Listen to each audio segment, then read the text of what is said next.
Blasters ആരാധകർക്ക് നിരാശയുണ്ടാക്കുന്ന വാർത്തയാണ് കഴിഞ്ഞ ദിവസം പുറത്തു വന്നത്. കലൂർ സ്റ്റേഡിയത്തിന്റെ സുരക്ഷാ പ്രശ്നങ്ങളുടെ പേരിലാണ് കേരള ബ്ലാസ്റ്റേഴ്സിന് അഖിലേന്ത്യാ ഫുട്ബോൾ ഫെഡറേഷൻ പ്രീമിയർ 1 ലൈസൻസ് നിഷേധിച്ചത്. രാജ്യത്തെ മുൻനിര ക്ലബ്ബുകൾക്ക് ദേശീയ മത്സരങ്ങളും ഏഷ്യൻ മത്സരങ്ങളിലും പങ്കെടുക്കാൻ പ്രീമിയർ 1 ലൈസൻസ് നിർബന്ധമാക്കിയ സാഹചര്യത്തിലാണ് ബ്ലാസ്റ്റേഴ്സ് ഇത് അപേക്ഷിച്ചപ്പോൾ നിരസിച്ചത്. 15 ടീമുകളാണ് അപേക്ഷിച്ചതെങ്കിൽ ഉപാധികളൊന്നുമില്ലാതെ ലൈസൻസ് ലഭിച്ചത് ഒരു ക്ലബിന് മാത്രമാണ്. അത് പഞ്ചാബ് എഫ്-സിക്കും.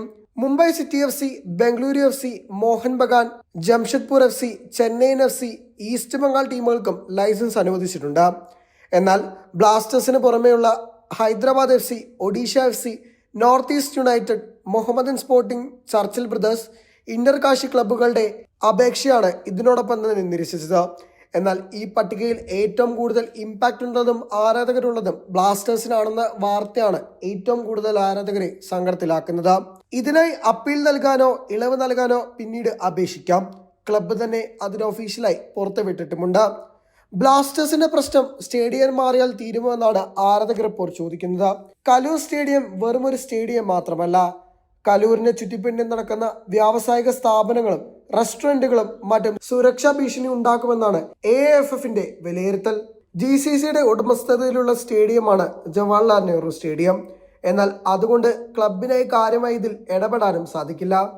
എന്നാൽ കേരള ബ്ലാസ്റ്റേഴ്സിന്റെ പുതിയ കോച്ചിനെ അവതരിപ്പിക്കുന്ന പ്രസ് മീറ്റിൽ ബ്ലാസ്റ്റേഴ്സിന്റെ ഹോം ഗ്രൗണ്ടിനെ കുറിച്ച് ചർച്ചകൾ ഉയർന്നിരുന്നു. കഴിഞ്ഞ സീസണിൽ ബ്ലാസ്റ്റേഴ്സ് ഏറ്റ പരാജയത്തിന് പിന്നാലെ സ്റ്റേഡിയത്തിൽ നിന്ന് ആരാധകർ വോക്കൌട്ടും സ്റ്റേഡിയത്തിൽ വരാത്ത സാഹചര്യവും ഉണ്ടായിരുന്നു. സാധാരണ 30,000 മുതൽ 40,000 വരെ ശരാശരി ആളുകൾ എത്തുന്ന സ്റ്റേഡിയത്തിൽ കഴിഞ്ഞ തവണ എത്തിയത് വെറും 15,000 ആവറേജ് ആളുകൾ മാത്രമാണ്. ഓരോ മത്സരം കഴിയുന്തോറും വരുന്ന ആളുകളുടെ എണ്ണം ഗണ്യമായി കുറഞ്ഞു.